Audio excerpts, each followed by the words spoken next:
Guys, today I'm going to replace the screen on my iPhone 8 Plus and see if it's possible for you guys to do it, because if I can do it, you guys can as well. Let's get into it.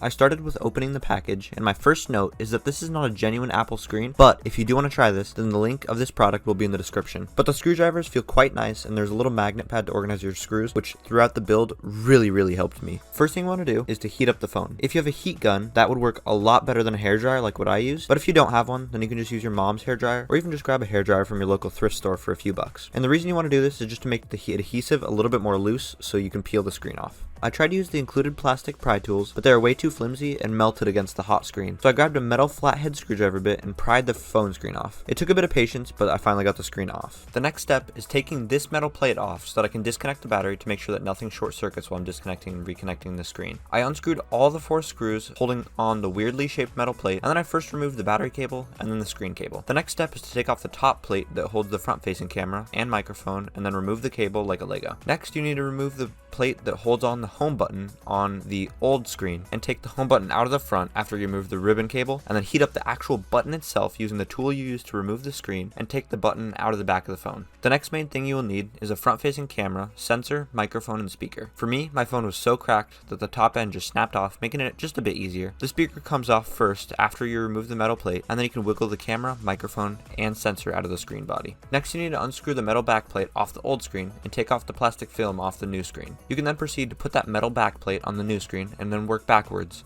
putting the camera, sensor, microphone, speaker, and then the home button. Make sure to replace the metal covers for those groups of things, or else the phone parts will not stay together. I had trouble with the camera because I was trying to put the whole ribbon cable in the metal cover, forgetting that it is somewhat loose in the chassis, so remember that. But overall, fitting all that stuff in this section is very fiddly and took me quite a while to figure out. I then proceeded to heat up the base of the phone so I could begin scraping off the old adhesive from the frame. I then proceeded to plug in the new phone screen connector and the battery connector, making sure to put the metal cover back on, and then the camera, sensor, microphone, and speaker cable in as well. I then applied the weatherproofing adhesive strip and began to apply the screen back onto the phone.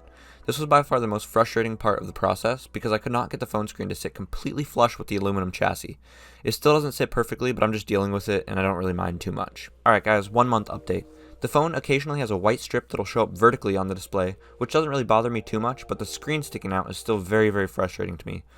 Overall, I haven't had any issues with this in the long term other than that white strip, but we'll see how it fares for any longer. Thanks so much for watching. So sorry that I haven't been producing content. I factory reset my PC because it was having issues and I couldn't figure out my old editing software, so I just bought Adobe Premiere Elements 2023, and hopefully I'll begin to be making content again soon.